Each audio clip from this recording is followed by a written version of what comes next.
You're tuned into Attic Jams with Sara Rodriguez. No matter what your jam is, you can find it here. Only on CITR 1019 FM. You're listening to CITR 101.9, broadcasting from UBC's Point Grey campus, located on the traditional, unceded Coast Salish territory of the Hunkaminam-speaking Musqueam people. Nisiyam nisiyaya thikum quinansep hydra siyam nisiyaya anthasyakhlia talitin homasque masteo.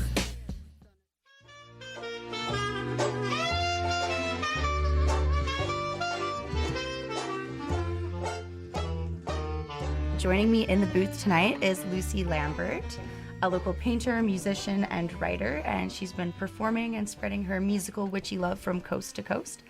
Thanks, Lucy, for joining me. Thanks so much for having me, Sarah. I'm really excited to be on the show. Yeah, I'm really excited to have you. So me and Lucy, we ran into each other about like a month ago, and yeah, I was really excited to hear that she was back in Vancouver, also working on a new album, like for pretty much the whole summer, you said, right? Yeah, we've just finished it this summer. Oh, okay, that's really exciting. So what we were listening to was Violet Drift, which is your latest album, correct? Yeah, we released this album that we just heard in Montreal about a year ago. So this has been my first year kind of promoting my first jazz album that I released with my band. And then I just spent the summer recording a new album with another group in Vancouver. So I'm really excited to also release some more music in the coming year. Yeah, that is really exciting.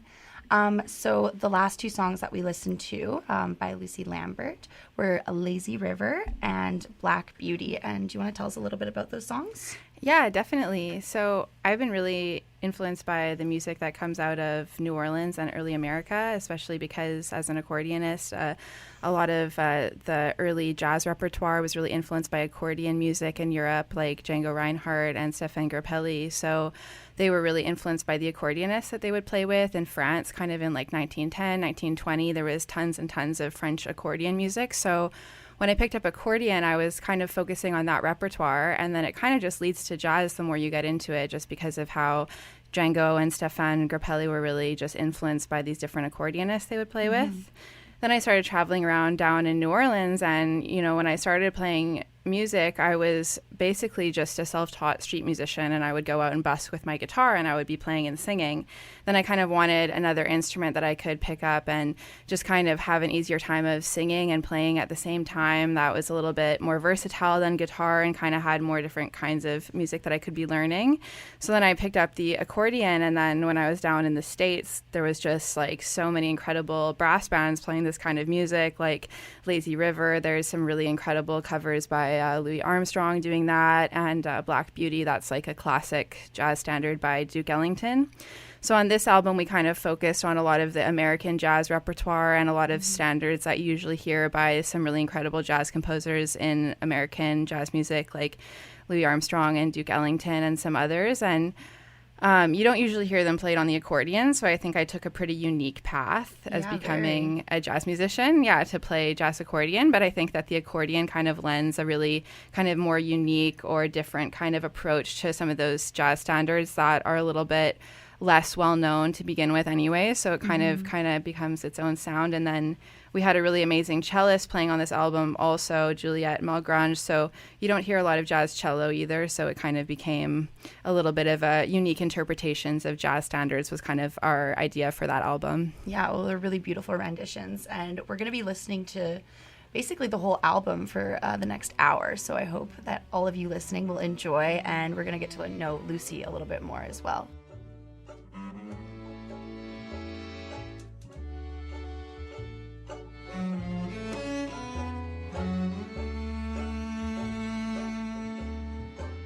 Thanks for coming on the show. We were just talking outside, we're having a glass of wine, and I was like, you know what? When I listened to this song, I was like doing the laundry, and I like had to change my clothes and put on a skirt because I was like, you know, it's just like, it is that vibe, and you seem to be in agreement to that, right? Yeah, I love that. I love that description for the music. Like, I think I definitely spent a lot of time producing the album and, you know, definitely, around the house, kind of a Sunday afternoon kind of vibe, like hanging around your house, doing laundry, making food. I've had a lot of people say that they, you know, where they were cooking and listened to it, or this kind of energy of, you know, I think like I spend a lot of time, I think domestic spaces are a nice space to be in for me personally. So yeah, I like that description of the album. I thought that was funny. Yeah, and the name it's really beautiful and it's got a really nice ring to it. I was just wondering what like inspired the name for the album. Yeah, well, you know, it's a kind of funny story. Like, I got back to Montreal after the pandemic, and I really had this dream to do a jazz album, basically. And I knew I was collaborating with Joe, who's the clarinetist on the album, because we had done a folk album the summer before called the Camperdown Family Band. And my friend just kind of called him on stage at this festival to play clarinet with us. And we immediately just vibed. Like, our first performance together, the first time playing together was literally on stage, so we just started really connecting. Then he was in Montreal, so we started playing together, but the project was actually really vague at first. And then I was at this party in Montreal during the snowstorm, and it was during the Omicron virus, where it was like everything was shut down in the whole city. And I had just gotten back, left for 2 years during the pandemic, and I just got back, and it was like everything shut down again. We were like, what are we going to do? But we had this one show booked, like my first show back in the city after a few years was at Quai Rooms, which is like this big club in Montreal. It's like a pretty prestigious and notorious place to play. And we actually wound up having this gig booked for like the first day that all the clubs were reopening in the city, which was really exciting because everything was shut down.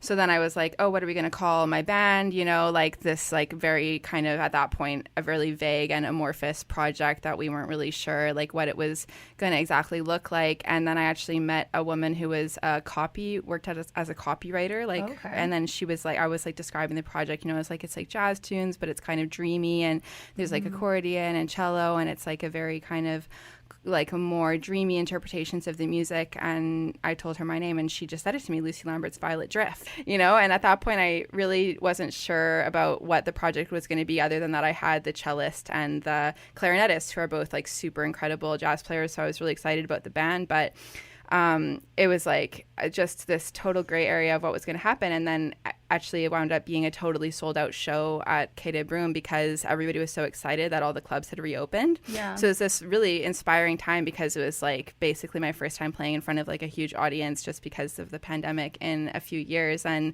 then everyone in my band was really excited about doing the album and recording and everything, just because we had gotten so much great feedback about our first show. And then it just kind of solidified us as a band after that. Oh, that's sweet. And that is such like being a performer like you are, and just having like that recognition and getting that energy like from the crowd, you know. And it really like I guess it would really make you like realize like why you're doing what you do and why you love doing it, right? Yeah, absolutely. Like it's so hard to do that when you're not getting that kind of feedback. You never really know exactly how things are going, but definitely performing live the music the first time and just having like, there was definitely at least like 200, 300 people there, like just our very first show. And we barely even rehearsed, but we just kind of went on stage and just did it. And yeah, it was really exciting to have that kind of sense of like hype around a project. I feel like for me, like leading a band for the first time, that was definitely like a big high moment. And we have some of those videos on YouTube now from that performance, which people can check out if they're interested. And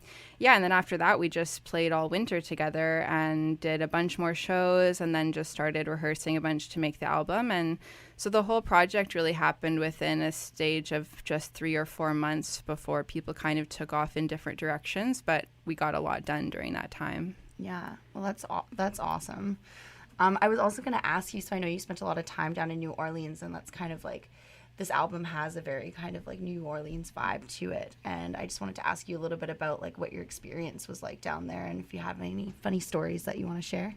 Yeah, I definitely do. I spent quite a few weeks in New Orleans. I mean, I spent a lot of time traveling when I was younger, I would say. And the funny thing was I was always meeting people in different parts of the world who lived in New Orleans. So then when I would go to New Orleans, I kind of had this kind of a family of travelers from all different corners of the world that I had met, which was a really special thing that I kind of acquired just from putting myself out there as like a young person between the age of like 16 to 24. I hitchhiked around and I went to Europe and busked and played accordion in the street and just busked my way through all of like Europe and America. So then I met a lot of really cool American people, as well as a lot of cool European people who lived in New Orleans. And so many incredible artists. You know, New Orleans is a mecca. It's really an artistic capital of the world. And there were so many people just playing so many different genres of music and being so genuinely interested in music that is outside of like the mainstream pop music culture. You know, there's this huge emphasis on acoustic jazz music, which is what this album is, this huge emphasis on playing live, performing with musical instruments like in a live setting, which is kind of the essence of jazz in a way, is to be able to play live and to perform without that much of like any kind of studio kind of magic going into it to change kind of how it came out raw. So I tried to stay as close to that on the album as possible. You know, we didn't really do a lot of post-production or a lot of editing outside of the studio. We recorded the whole thing in 2 days, and my next album, it's the same. Just we went into the studio and just kind of play as if we're just doing a show, and then we just release those recordings. So I think that kind of keeps the energy of jazz kind of alive in the recordings, because you don't want it to sound like it's been really overly produced. And I think that's kind of what sets jazz apart from pop or rock recordings as they're being done today. Yeah. Well, I'm really happy that you're here to share your music with us. And I think after the next couple songs, we're going to also hear about the new things that you're working on as well, because that's super exciting. And I can't wait to hear the new music that comes out of it.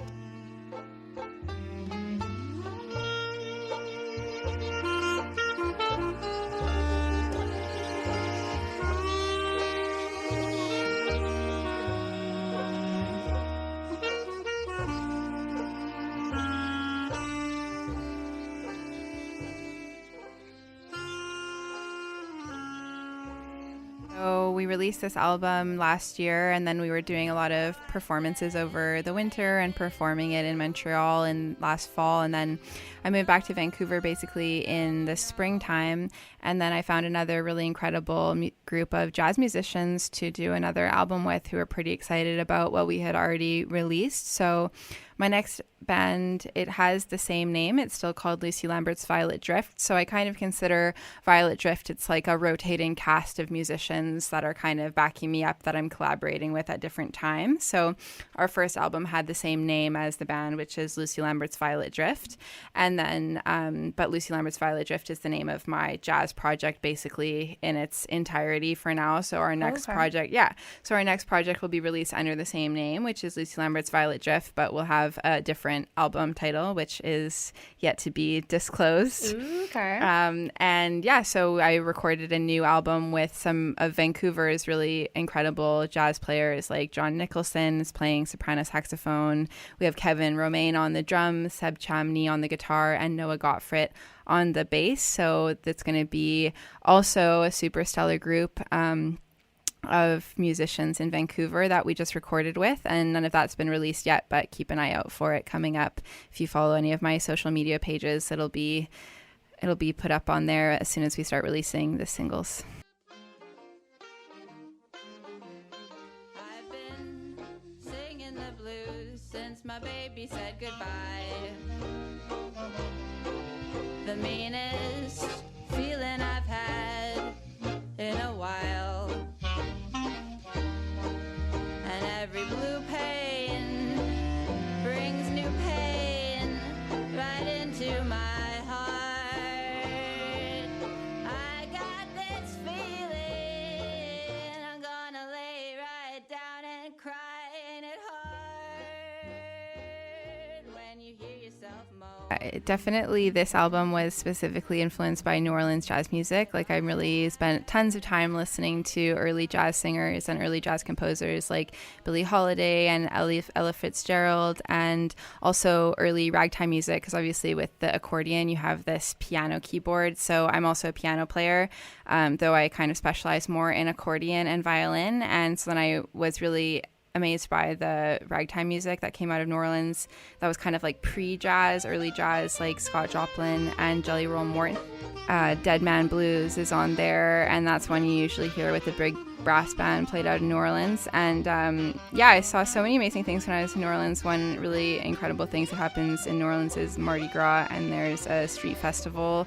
Street festivals happening all the time, and huge brass bands playing all of this like incredible jazz music, and it's just really incredible, uplifting music, you know. And you think of New Orleans was the biggest slave port in all of North America, and it has this really incredible influence of the Haitian voodoo and the Black culture and the African American culture, and this really incredibly oppressive thing and sad thing that happened in human history, which was the slave trade, and the fact that all of that Black influence and Haitian influence in New Orleans actually created this incredibly uplifting music.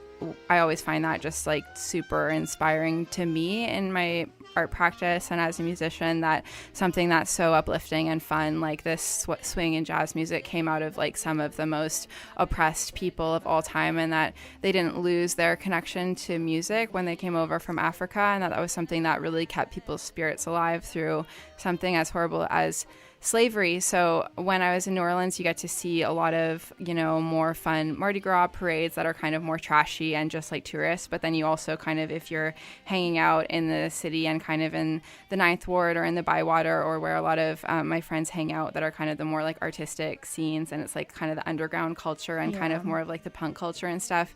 And you see a lot of the more locals doing parades that are like a little bit more offbeat. So one of my favorite ones is called the Borkunia Festival, and basically it's like a Haitian ceremony that's been happening for over 100 years, and they do like a big brass band parade, and then they actually will do a feast, which is apparently a traditional New Orleans Haitian feast, which is to cook a roadkill swamp rat inside of a roadkill raccoon, inside of a roadkill wild boar. What? And then they feed it to everyone and have a big parade, and it's called Borkunia. Oh my God. So that was probably the craziest thing I ever ate in New Orleans. Was I actually ate a plate of roadkill raccoon and swamp rat. Holy you know what? I asked for a crazy story, but I was not expecting you to say that. Yeah, it was amazing. I loved it, you know, and then Was it everybody's good? playing. Yeah, it was delicious.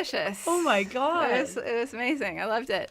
And, you know, everybody's playing jazz, and there's all these trumpet players everywhere, and saxophonists and trombones, and everybody's just eating this delicious feast. And then they play tag after. They kind of bring us all to this park after the parade and do weird little games and stuff. It's an incredible little parade. That's amazing. Well, there you go. Lucy Lambert, Swamp Rat Rebellion, right here on CITR. And we're listening to her album, Violet Drift. And I hope you guys enjoy. We're going to catch you in a little bit. And every blue pain brings new pain right into my heart. I got this feeling I'm gonna lay right down and cry. Ain't it hard when you hear yourself moan? Also, I wanted to just let our listeners know where we can also hear your music if they're wanting to buy an album or download it off the internet. Is there anywhere that they should go? Yeah, for sure. We have physical copies. You can buy them on my website, which is lucylambert.com, and also on the Bandcamp page, which is lucylambertsvioletdrift.bandcamp.com. And it's the same name up on Spotify, which is Lucy Lambert's Violet Drift. And on Instagram, it's Lucy Lambert Music. So you can find through all those links, basically. And you could order a CD or buy a physical copy or a digital copy through any of those links. Yeah, thank you so much. And also, just if you dig a New Orleans vibe, definitely listen to her music, download it, appreciate it, because it's definitely a vibe and a half.